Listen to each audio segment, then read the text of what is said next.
Okay, everyone, I'm back as promised, but don't worry, I'm not staying. I would like to introduce you all to Alex. He's here from the Registered Massage Therapists Association of Ontario, aka our backyard association. We're going to hear from him for the next 15 minutes to let us know what's going on with the association. And are you taking questions, or is I can take questions. We're going to take questions. Okay, so I'm going to leave. Alex, the stage is yours. Thank you, Amanda.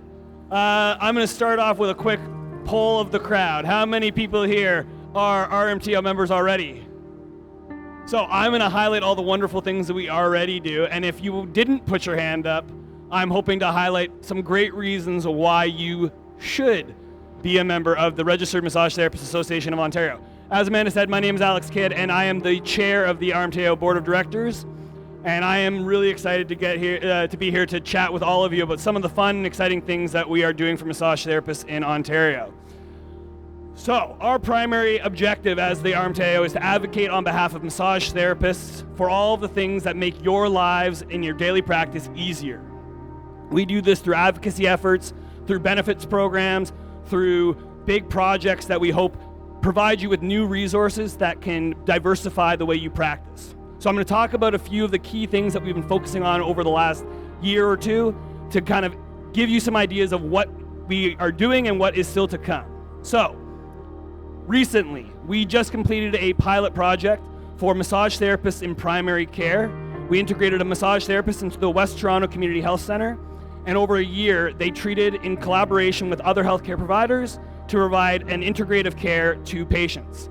This pilot project demonstrated better pain relief, better patient outcomes, greater collaboration with other healthcare practitioners. As a result, the RMTAO is working towards developing a demonstration project that will integrate massage therapists into 8 primary health teams across the province. We are currently working with MPPs and other sponsorship opportunities to try to fund this big project so that we can integrate massage therapists into primary healthcare. Another big initiative that we're focusing on these days is the HST exemption. And I know it's been a topic for a very long time. We are seeing a lot of movement on HST recently. In 2019, Prince Edward Island became the 5th regulated province in Canada, which allowed us to meet all the expectations of the federal government for HST exemption. Through our partners at the Canadian Massage Therapists Association, we are moving towards a more collaborative effort with our provincial partners. I think one of the things that massage therapists often see, and I think we see as provincial healthcare providers, is that we work in isolation. So by reaching out to our other provincial partners to collaborate and work together, we hope to provide a united front for massage therapists to work towards HST exemption. In the last year, we had 2 petitions that went to the House of Commons, one from Jonathan Rowe in Newfoundland and Labrador, and another from Brad Viz in British Columbia. These 2 petitions, the one in Newfoundland and Labrador, the RMT who spearheaded this, Rhonda Isaacs, went door to door and got signatures to take this petition to the House of Commons, which just shows how much the passion of massage therapists is really instilled in each and every one of us. In BC, it was a virtual petition, and it got over 7,000 signatures. So we are seeing a lot of the grassroots efforts, and the CMTA is hoping to collaborate with all of these people to help get HST exemption within the next year or 2. Another thing that we're focusing on is insurance. One of the biggest things that we deal with as massage therapists is extended health benefits. We are working to reduce barriers for patient access to care. Doctor signatures for prescriptions on extended health benefits usage is a huge barrier for our patients when they go to access care. We are hoping to remove that opportunity for extended health benefit coverages, insurance providers, to ensure that all of our patients can reduce the wear and tear on our healthcare system by having to go to a walk-in clinic, go to an ER. I've heard stories of patients waiting for 5 to 10 hours for a prescription to get massage therapy services. That is a waste of resources in our healthcare system and can provide better access to care for massage therapy. In addition, we are talking to the motor vehicle accident claim community about having massage therapists providing signatures on OCF 18 forms. This will reduce barriers for access to care, where massage therapists currently have to get another healthcare provider to sign off on our treatment plans for motor vehicle accidents. I think this is a great step towards increased coverage, increased understanding of the value massage therapy has for these individuals. We are discussing degree programs in massage therapy and how massage therapists can continue to advance their education beyond the diploma program, and I'm happy to discuss that further if you want to catch me around over the next little bit. We also provide a lot of benefits programs. Extended health benefits for massage therapists to enroll. We have a new program that's going to be unveiled in the coming year. We provide discounts on a lot of different things, and admittedly, I got to read them off because there's so many.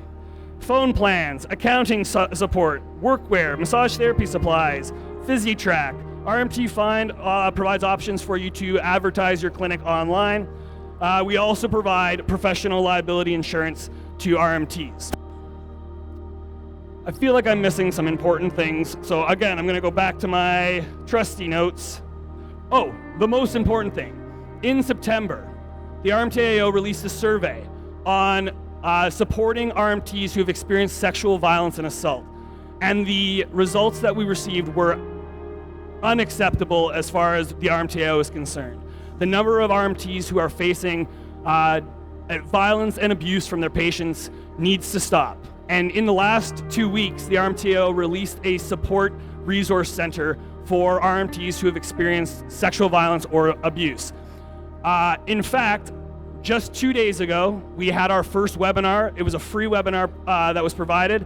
And the good news is the presenter has agreed to have that presentation recorded, and it is still available for free for anyone who wants to, after the fact, go and watch the webinar for, I think it's going to be available for time in memorial, but we will see what the ultimate decide. But right now, if you weren't able to be one of the 100 people who were lucky enough to get to go watch that live, the recording is still available.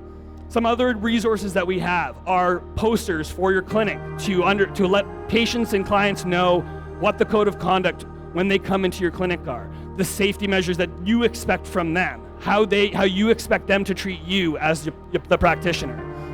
Other things that we are providing is a decision-making tree. So you face an encounter that you're not sure how to address. This resource provides you with some decision-making that helps guide you to the appropriate process that you might want to decide. It provides that quick, easy support to help you with what is a very difficult decision-making process. I have been going across Ontario for the last 2 weeks doing town halls, and the feedback that we've received already is really, really positive. And the one thing that I want to instill in everybody who accesses these resources, which I would like to note are available to anybody, they're not paywalled by RMTAO members, is we want your feedback. These resources are an iterative process. They're constantly evolving. This is not the end of what we think is the solution to a very important problem. It is a starting point. So the feedback that you can provide is really important in developing and improving on these resources. I just got my 5 minutes, and I did want to give some opportunity for questions because as a member of the board of directors, we can't move forward without feedback from RMTs, RMT students on what we can do to provide better supports and better programs to you. So, do I have any questions from the crowd?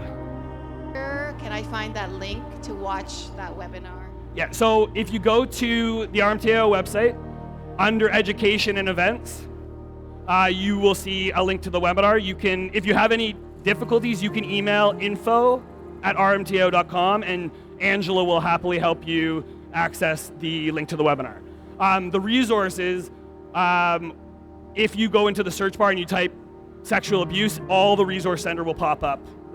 I don't actually know the full linkage on what to click, so if you search for sexual abuse, it will pop up. Any other questions? Thank you.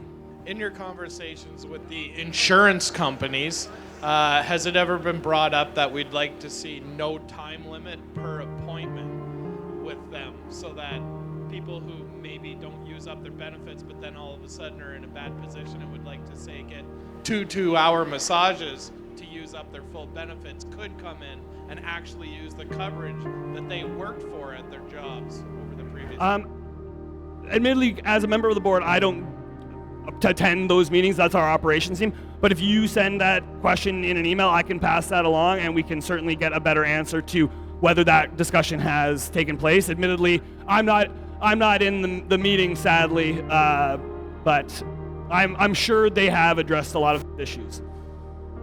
Any hard questions, Brandy?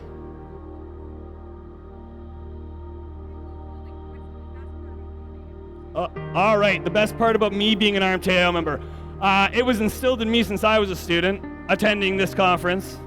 And, you know, it's more than just the benefits program. I think that being part of the RMTAO, you've reminded me of a really important thing, is getting out of the isolation. One of the other big opportunities you have with the RMTAO is an access to CBNs, our community-based networks, which are both local, and we are starting to unroll topic-specific CBNs. So currently we have a CBN that works with educators.